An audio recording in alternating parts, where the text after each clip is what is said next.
Très enchantée de vous retrouver pour le camp de votre magazine Femme Actuelle, le magazine de la femme. Aujourd'hui, nous avons l'honneur ainsi que le réel plaisir de recevoir une femme d'exception, une femme de distinction qui évolue dans le domaine de l'enseignement. Il s'agit bel et bien de Madame Francine Mujinga. Femme Actuelle.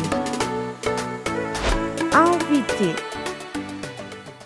C'est bien elle notre invitée, elle est assistante à l'ISC Lubumbashi, également chef de section adjointe chargée de la recherche en fiscalité, douane et axes. Elle est notre invitée, nous l'accueillons sur ce plateau. Bonjour Madame Francine Kabolé. Madame. Bonjour Madame. Comment allez-vous Madame? Je me porte très bien. C'est un plaisir de vous avoir sur notre plateau, le vôtre également. Merci beaucoup. Veuillez vous asseoir, je vous prie. Merci. Alors, Madame Francine, comment vous allez? Je me porte très bien. Un ajout à la présentation qui vient d'être faite sur votre personne? Non. Rien à ajouter, Non, tout a été dit. Tout a été dit. Alors, nous parlerons de vous, nous parlerons de votre parcours professionnel, également de petites questions personnelles. D'accord. Voilà, pour commencer, quel type d'enfant étiez-vous? J'étais un enfant très compliqué. Très compliqué. Donc, je n'acceptais pas les choses facilement. Même aujourd'hui, je suis comme ça. Donc, avant d'accepter quelque chose, je prends tout mon temps d'analyser. Ce qui est bien, je le fais. Ce qui n'est pas bien, je ne le fais pas. Et ça ne plaît pas à beaucoup de personnes autour de moi. Mais je suis comme ça. Ok, vous gardez ce caractère jusqu'au jour d'aujourd'hui. Oui. Ça n'a pas changé avec le temps. Et comment vous considérez ça? C'est un défaut ou une qualité? Où est-ce qu'on classe cela? Je pense que c'est une qualité. C'est une qualité. Oui, c'est une qualité parce que si on doit tout accepter, on ne fera rien. Une qualité, bien que ça ne plaise pas à tout le monde. Oui, justement. Ça reste une qualité. Ça reste une qualité pour moi. Et c'était quoi déjà votre rêve d'enfance? Parce que nous en avions tous eu un. Et vous allez vous rendre compte que quand on est encore enfant, on est plein de rêves comme ça. On aimerait en même temps devenir pilote, qui magistrat, qui d'autres médecins, etc., etc. Et vous particulièrement, quel a été votre rêve? Mon rêve était de devenir médecin. Médecin? Oui. J'ai rêvé de devenir médecin. Malheureusement, je n'ai pas pu.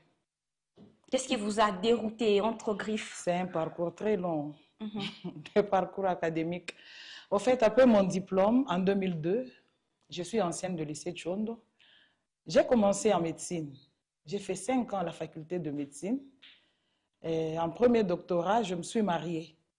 Et après mon mariage, ça n'a pas été facile de concilier le travail, le mariage, le mari, c'était difficile. Et c'est là où a commencé mon calvaire.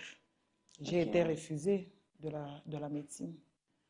Et avec l'espoir d'être récupérée après 2 ans, parce qu'à l'époque, quand vous épuisez ou vous êtes refusé, après 2 ans, on pouvait vous récupérer. Mais ça n'a pas été le cas pour moi. Donc, toutes les 5 années que j'ai passées en médecine sont parties comme ça. Wow. Alors, je suis restée femme au foyer pendant 7 ans. Je ne voulais rien faire, au fait. Mon mari était là en train de me demander d'aller faire autre chose, de changer de filière. Moi, je ne voyais que la médecine. C'était une passion, oui, la médecine. Oui, c'était vraiment une passion. Et au bout de 7 ans, mon mari a dû réunir mes frères pour leur parler. Parce que vous voyez, avec la médecine ici chez nous, vous êtes gradué, comme moi je suis graduée en médecine, mais je ne suis ni infirmière, ni médecin, ni assistante médicale. Je suis là comme ça. Alors, c'est comme ça que mes frères sont venus me voir, ils m'ont conseillé, ils m'ont encouragé. Et j'ai décidé de faire l'IEC. Ils vous ont convaincu de faire autre chose? Oui, de faire autre chose, oui. Ok, qui était le choix initial? Bon, si je devais continuer peut-être dans le domaine médical, je serais partie faire la santé publique. Mais je n'ai pas voulu parce que ce n'était pas ma passion. Alors, je devais tout laisser tomber et faire autre chose. C'est comme ça que je suis partie à l'IEC. Vous voyez, à Tchondo, j'ai fait la biochimie et je vais à l'IEC faire les sciences de gestion. Ça n'a pas été facile. Donc, de la biochimie, en passant par la médecine, là, vous atterrissez à l'IEC. Oui. Ok. Et à l'IEC, j'ai commencé, la première année était difficile, surtout avec la comptabilité que je n'avais jamais vue. Mais je me suis donné quand même pour apprendre et connaître l'essentiel de la comptabilité. Et la deuxième année, avec le cours de technique fiscale, c'est le cours qui m'a donné même le goût de faire la fiscalité. En tout cas, ce cours m'a beaucoup motivée par rapport aux impôts, aux taxes, les modalités de paiement. Et j'ai compris que beaucoup de Congolais ignorent certaines choses par rapport à la fiscalité. Est-ce que vos débuts étaient difficiles, étaient faciles, pardon, vu que c'était pas ça, au fait, la passion? Il est même prouvé quelque part que lorsqu'il y a de la passion, on dirait que ça coule, quoi. On n'éprouve pas assez de difficultés. Pourquoi? Parce que c'est quelque chose qu'on sent, on le porte, on le ressent et du coup, on se donne à fond. Mais vous, c'était pas ça votre choix. Comment vous en êtes sorti, justement? Comme je l'ai dit, la première année à l'IEC n'était pas facile. C'était une année d'apprentissage, si je peux appeler ça comme ça, avec les nouveaux cours, la nouvelle filière. Donc, je devais tout apprendre, comptabilité, gestion, marketing, tout ça, je devais apprendre en première année. Alors, ce qui m'a facilité la tâche, c'était les collègues de promotion que j'avais rencontrés qui connaissaient très bien la comptabilité. Ils m'ont beaucoup aidé. C'était des jeunes garçons qui avaient pris de leur temps pour m'expliquer. J'avais au moins 3 séances par semaine avec eux. Alors, c'est eux qui m'ont aidé à maîtriser certaines choses de la comptabilité. Donc, vous éprouviez des lacunes en comptabilité. Beaucoup, Et quelle a été l'expérience qui vous a marqué durant ce parcours-là académique? Vous êtes aussi peut-être un enseignant qui vous a aussi le plus marqué durant ce parcours. Justement, il y a le CT Kaboulo qui donne le cours de technique, qui donnait à l'époque le cours de technique fiscale. C'est en G2, quand il est entré, il a donné ce cours-là. Il m'a beaucoup motivé. Il m'a donné le goût de continuer avec la fiscalité. C'est lui. Et puis, j'ai évolué comme ça. J'ai décidé en licence de continuer avec la fiscalité. Et après mes études à l'IEC, j'ai été retenue assistante. Assistante, et aujourd'hui vous donnez cours, vous êtes professeur? Oui, aujourd'hui je donne cours. Ok, vous donnez cours.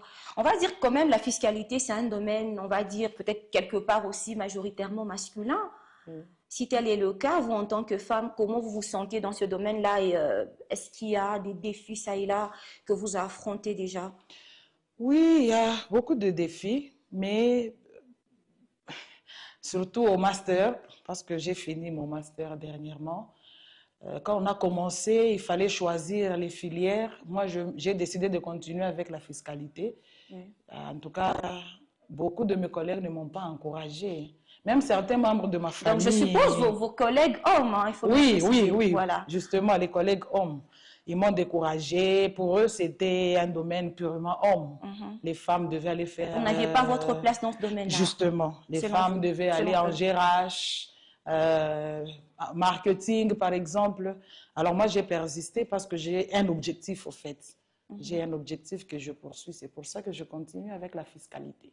Et qu'est-ce qui vous a motivé à continuer malgré le découragement? Là, je les imagine bien en train de parler, en train de vous convaincre d'abandonner. Non, ben voilà, vous n'avez pas votre place ici, on va carrément faire autre chose qui pourrait être beaucoup plus facile pour toi, etc., etc. Justement. C'était quoi votre réaction et qu'est-ce qui vous a maintenu dans ce domaine-là jusqu'à aller jusqu'au bout? Bon, ce qui m'a plus motivé, c'est... Tout part d'un phénomène observé, si je peux expliquer comme ça. Quand je faisais mon stage à la DGI, j'ai observé beaucoup de failles, beaucoup de problèmes avec la fiscalité. Vous voyez, la fiscalité a beaucoup de problèmes, parmi lesquels je peux soulever la relation entre les administrations fiscales et les contribuables. En tout cas, j'ai remarqué qu'il y avait beaucoup de problèmes. La relation n'était pas bonne. Et le deuxième problème, c'était l'incivisme fiscal. La population n'est pas informée. En tout cas, 3/4 de la fiscalité. Absolument. Alors, ce qui fait que les gens, il y a de ces gens qui ne connaissent même pas les impôts qu'il faut payer par rapport à tel bien, à tel revenu, ils ne connaissent pas. Justement, c'est une matière qui n'est pas assez vulgarisée. Justement. Alors, c'est pour ça que quand j'ai terminé mes études, je me suis dit, je continue avec la fiscalité parce que j'ai un projet, je vais contribuer beaucoup, je vais contribuer beaucoup pour essayer hein, de vulgariser et de sensibiliser, que tout le monde soit informé et que tout le monde se prend en charge par rapport au paiement de certains impôts et taxes. Alors justement, puisque vous en parlez, quelle vision avez-vous de l'évolution de la fiscalité, douane et accises, en fait, de ce département-là, l'évolution de ce département-là de fiscalité, douane et accises? Bon, il faut noter d'abord qu'au départ, le département de fiscalité était en SCOFI, hein, sciences commerciales et financières. Il n'y avait pas la filière de douane. C'est après qu'on a créé cette filière de douane et on a fusionné la fiscalité et la douane ensemble. Moi, je pense que le problème que nous rencontrons aujourd'hui par rapport à la fiscalité est très grave. Parce que dans le monde ici, beaucoup de pays se sont développés grâce à la fiscalité. Absolument. Alors, si on pouvait copier, si on pouvait bien pratiquer cette fiscalité et que tout le monde soit obligé de répondre à ses obligations, je pense qu'on va résoudre beaucoup de problèmes dans ce pays. Voilà. Est-ce que vous aviez eu des modèles, des figures qui vous ont inspiré, vous aviez observé leur parcours, ça a été tellement inspirant au point de vous dire, moi je perce, je vais jusqu'au bout, je fonce?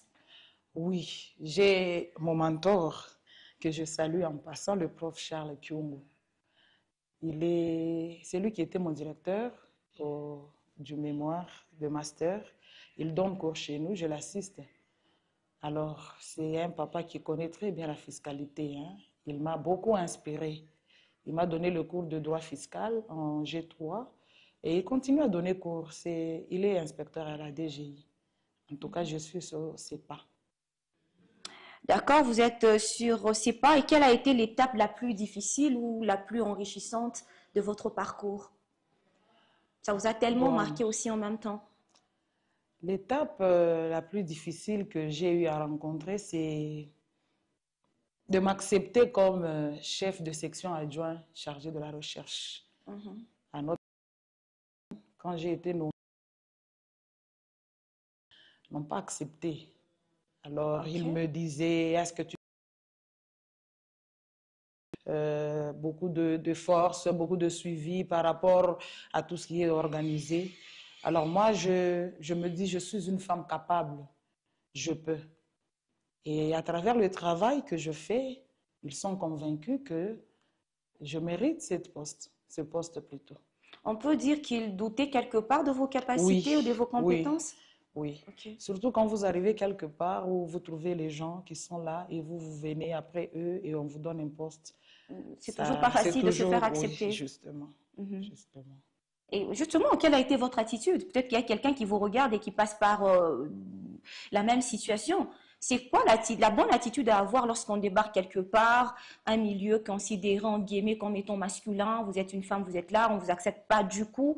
C'est quoi votre attitude? On baisse les bras, on fonce, et lorsqu'on veut foncer surtout, quelles sont les armes qu'il faudrait cette fois-là utiliser pour foncer et se démarquer surtout?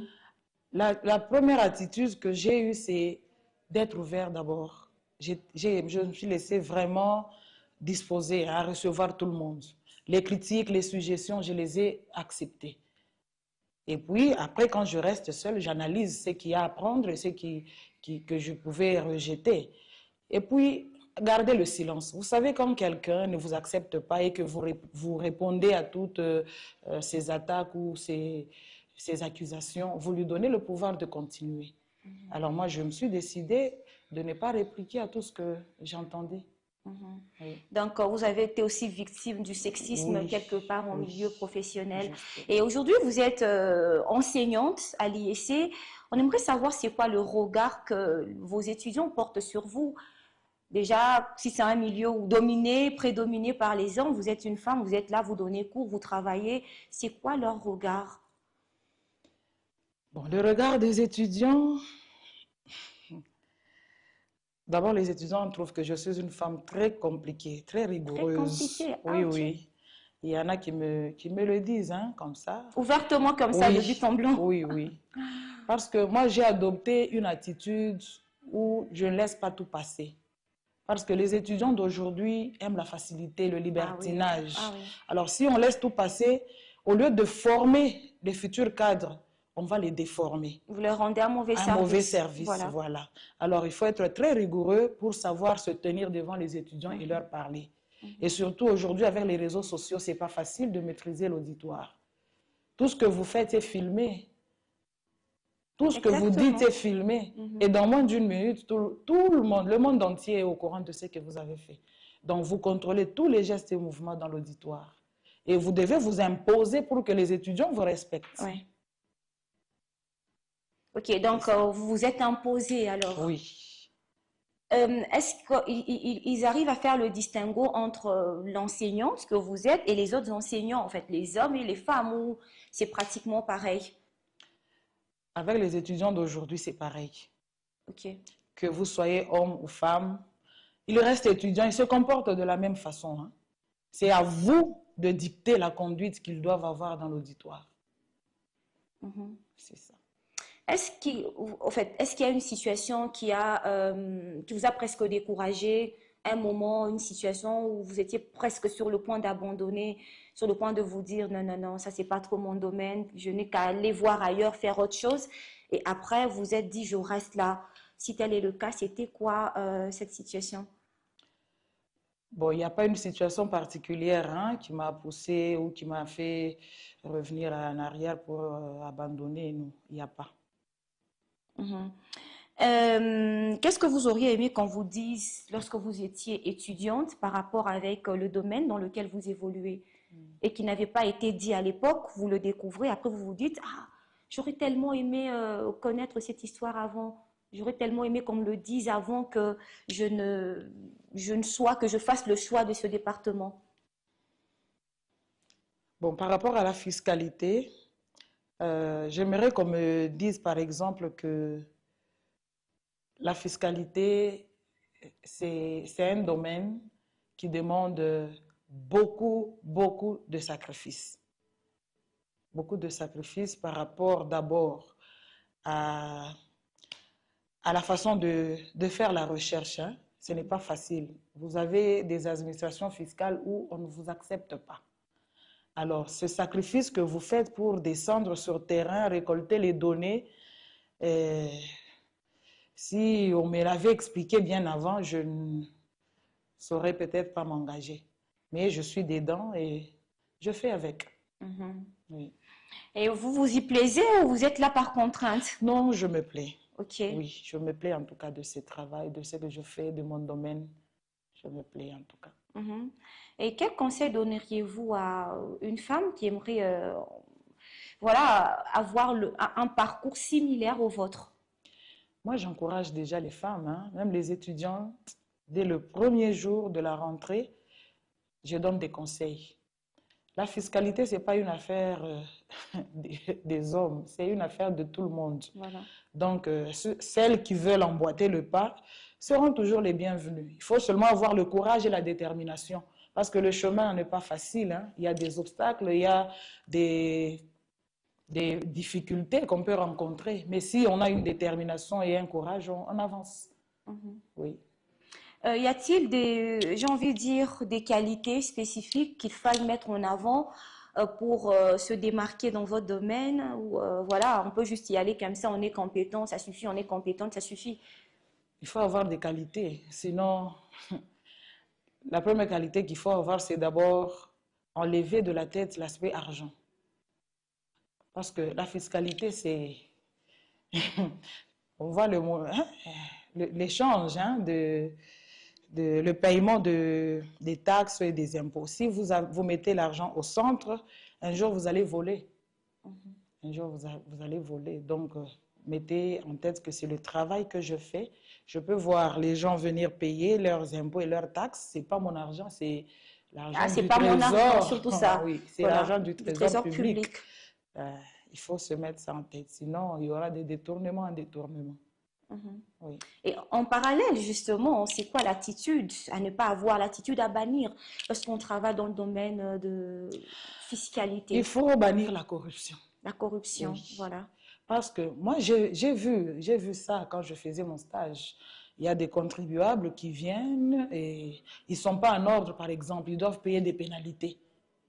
Avec les agents du fisc, peut-être, Ils collaborent, au lieu de payer par exemple 1 000 $, ils collaborent, ils payent 500 et les autres, on ne sait pas où. Alors, Voilà. c'est un peu ça. Donc, il faudrait aussi être quelque part un homme intègre, ou Oui, avoir de l'honnêteté justement, pour tenir dans ce justement, domaine-là. justement. Ok. Quels sont vos projets, des projets, on va dire, y afférents, des projets relatifs au domaine dans lequel vous évoluez? Bon, j'ai des projets qui sont en cours, que je ne préfère pas dévoiler maintenant, hein. Je m'excuse. Ce sont des projets, je risque de donner de la matière à mes concurrents ou à mes collègues qui travaillent peut-être dans le même domaine. Mais le projet le plus proche, c'est la thèse que je dois commencer d'ici peu, dans le même domaine où je propose, dans cette thèse-là, parce que j'ai déjà commencé à travailler, alors je propose que les différentes régies financières que nous avons ici, ou les institutions financières, commencent à travailler en collaboration avec d'autres services de l'État pour avoir, ne fût-ce que le répertoire fiable, hein, de leurs contribuables, surtout la DGI, la DRH4. Ils n'ont pas de répertoire fiable de leurs contribuables. Ok. Alors, ce qui fait qu'il y a beaucoup de gens qui ne se sont pas fait enregistrer et l'État ne les connaît pas. Mais ils vivent, ils circulent, ils ont des impôts à payer qu'ils ne payent jamais parce que l'État ne les connaît pas.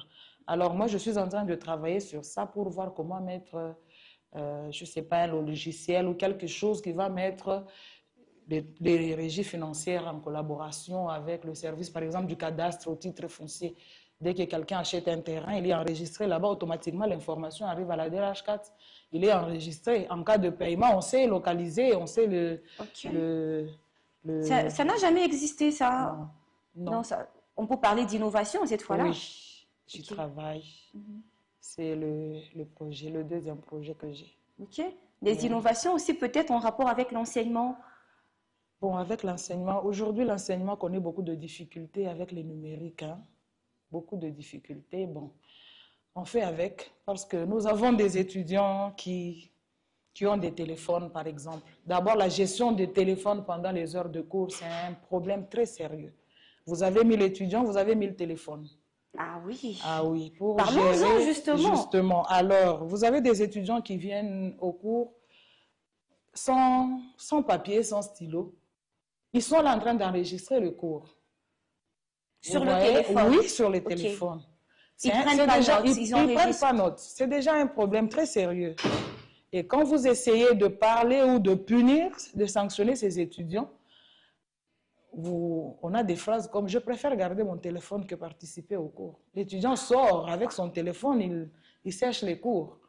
C'est là où nous sommes aujourd'hui. Pendant les épreuves, c'est difficile même de dire aux étudiants de déposer vos téléphones devant.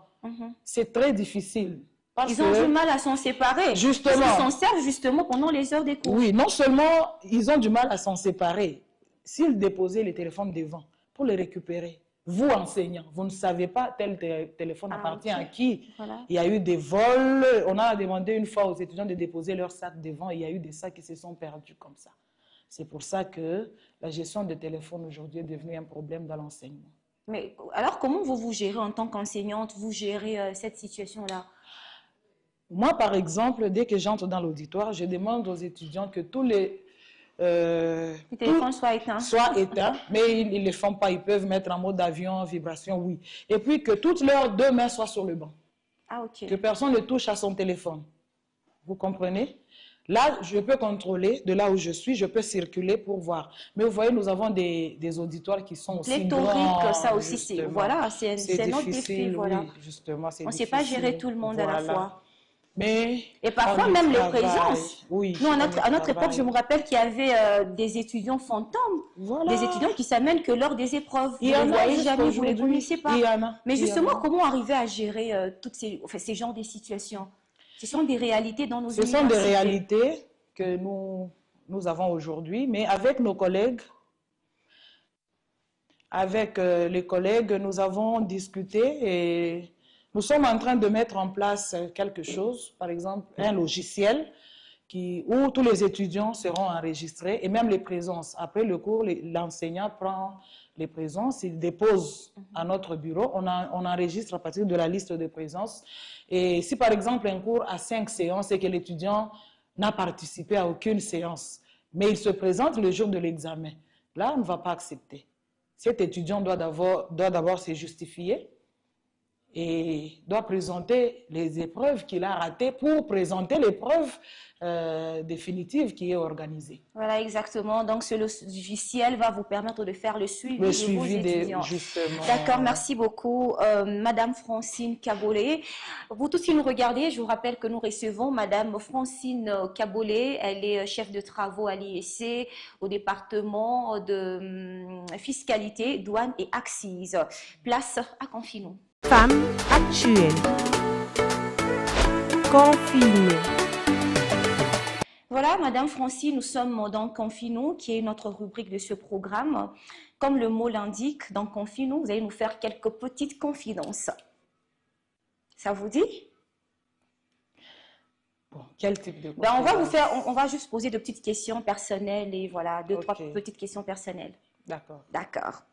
Alors, Madame Francine, si vous deviez vous définir en 3 mots, quel serait ce mot? Madame Francine, c'est une femme chrétienne. D'abord, je suis une femme chrétienne, servante de Dieu. Et je suis une femme gentille de nature. Et je n'aime pas l'injustice. Je n'aime pas l'injustice.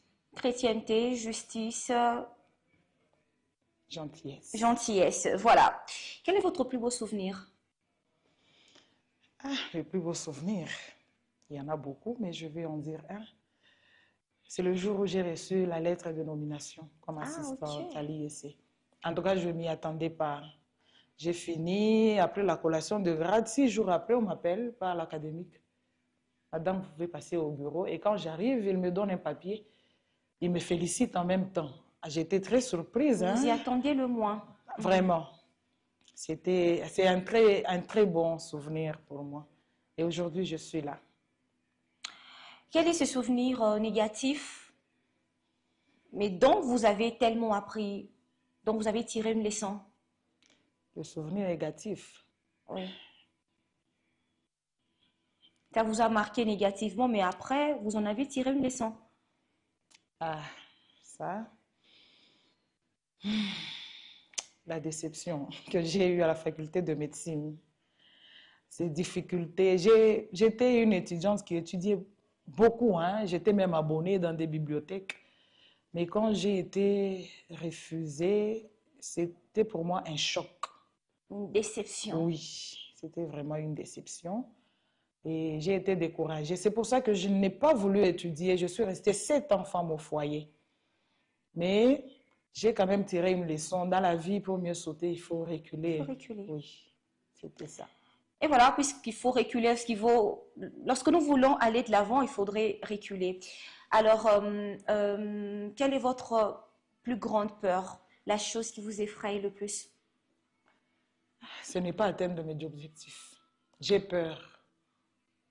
Je veux à tout prix atteindre mes objectifs, mais quand je regarde les obstacles que je dois franchir, j'ai peur.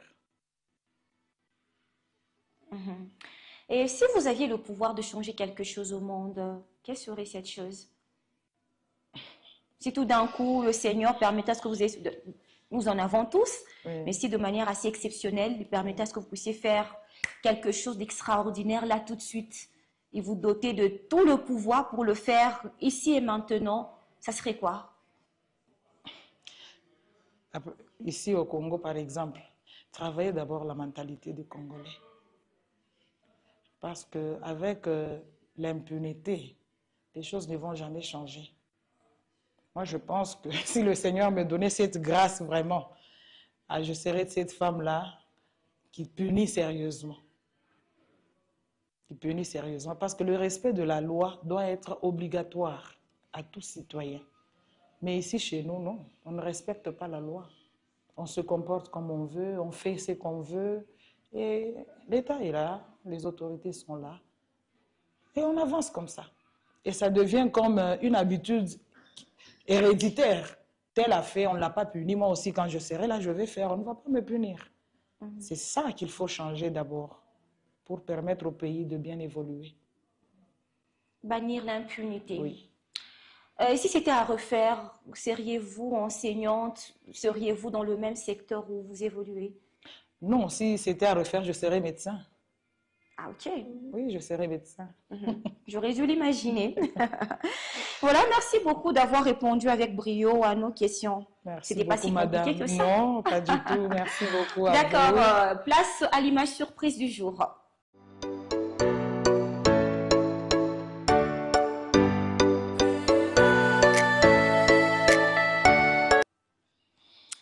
Alors, Madame Francine Kabolé, vous allez bien, Oui, je je vais présume. très bien.